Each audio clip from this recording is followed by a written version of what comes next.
नमस्कार, मैं हूं अशोक वर्मा। आप देख रहे हैं टीवी 20 न्यूज। टीवी 20 न्यूज पर फटाफट खबरें जारी हैं, बने रहिए हमारे साथ। राष्ट्रीय उलमा काउंसिल ने 10 अगस्त 1950 को हुए संविधान संशोधन के खिलाफ विरोध जताते हुए अन्याय दिवस मनाया। पार्टी ने दलित, मुस्लिम व ईसाई समुदाय से आरक्षण छीनने वाले अनुच्छेद 341 में लगे धार्मिक प्रतिबंध को समाप्त करने की मांग को लेकर प्रदर्शन किया। प्रदेश अध्यक्ष अनिल सिंह और यूथ विंग के अध्यक्ष नीरुल हुदा अंसारी ने कहा कि यह प्रतिबंध संविधान की मूल आत्मा के खिलाफ है। उन्होंने सवाल उठाया कि अगर धर्म के आधार पर आरक्षण नहीं दिया जाता है तो धर्म के आधार पर छीना कैसे जा सकता है। पार्टी प्रवक्ता एस तला रसादी ने कहा कि कई मुस्लिम व ईसाई जाति अब भी आरक्षण से वंचित हैं, जबकि वे सामाजिक रूप से उतना ही पिछड़े हैं जितना हिंदू दलित जातियां हैं। प्रदर्शन के अंत में प्रधानमंत्री को संबोधित ज्ञापन जिलाधिकारी को सौंपा गया, जिसमें अनुच्छेद 341 से धार्मिक प्रतिबंध हटाकर दलित, मुस्लिम और ईसाई वर्गों को आरक्षण देने की मांग की गई है। ज्ञापन सौंपने वाले में जिला अध्यक्ष नोमान अहमद, महाप्रधान हाजी मोतीउल्लाह मिसवा, फैसल मुधनी, वीरबल गौतम, शहबाज सहित कई पदाधिकारी शामिल रहे। किस मांग के लिए ज्ञापन दिए हैं? नुरुल हुदा, प्रदेश युवा अध्यक्ष, राष्ट्रीय उलमा काउंसिल। आज के दिन 10 अगस्त 1950 को प्रथम प्रधानमंत्री पंडित जवाहरलाल नेहरू ने एक प्रेसिडेंशियल आर्डर ला करके संपूर्ण दलितों का आरक्षण रोकने का काम किया, हिंदू को छोड़ करके। लेकिन सिख दलितों ने लगातार आंदोलन किया।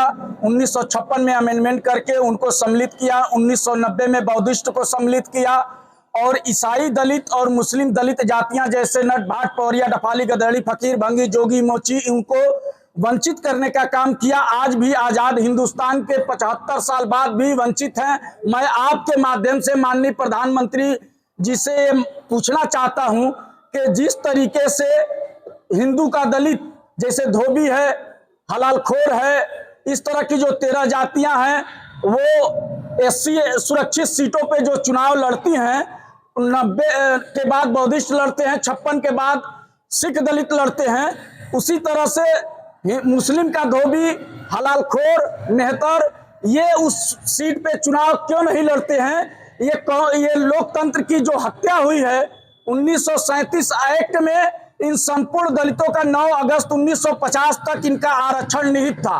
लेकिन ये हमारे साथ प्रथम प्रधानमंत्री पंडित जवाहरलाल नेहरू ने जुल्म किया, ज्यादती किया, हमारा हक तलफी किया, हमारा हक छीना। इसी का मुतालबा हम करते हैं। हर 10 अगस्त को हम काला दिवस के रूप में मनाते हैं और माननीय प्रधानमंत्री जी से हम ये मांग करते हैं, डिमांड करते हैं कि वो भी कहते हैं कि सबका साथ, सबका विकास। अगर इस नारे में वो ईमानदार हैं तो आर्टिकल 341 के पैरा 3 में जो प्रेसिडेंशियल आर्डर ला करके रोका गया है, जिस तरह से 56 में संशोधन हुआ, 90 में संशोधन हुआ, उसी तरह से एक संशोधन करके और मुस्लिम और ईसाई दलित जातियों को भी अमेंडमेंट करके उसमें आरक्षण देने का काम करें।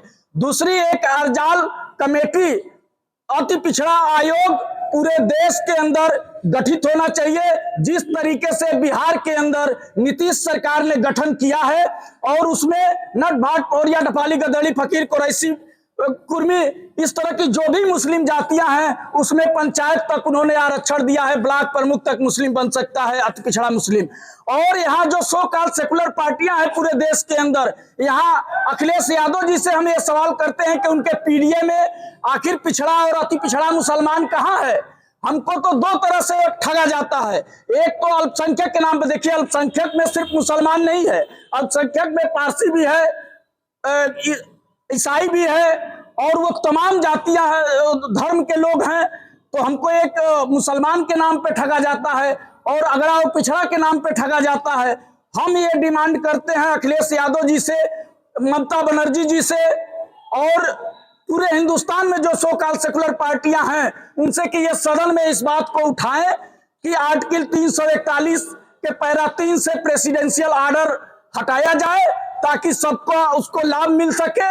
और अति पिछड़ा आयोग गठन, जो भी कांग्रेस की जहां सरकार है पूरे देश के अंदर वहां, और जो भी सो कॉल्ड सेकुलर पार्टियों की जो सरकार है, या एनडीए हो या इंडिया गठबंधन हो, इन दोनों की जहां सरकारें हैं जिन प्रदेशों में, अति पिछड़ा आयोग गठन हो ताकि हमारे लोगों को भी, जो इसलिए कि बाबा भीमराव अंबेडकर ने जो उसका आरक्षण का प्रावधान था उसमें यही था कि सत्ता से मुख्य धारा से जोड़ने के लिए, उनके आर्थिक विकास के लिए, उनकी शैक्षणिक विकास के लिए जो उन्होंने आरक्षण का प्रावधान दिया।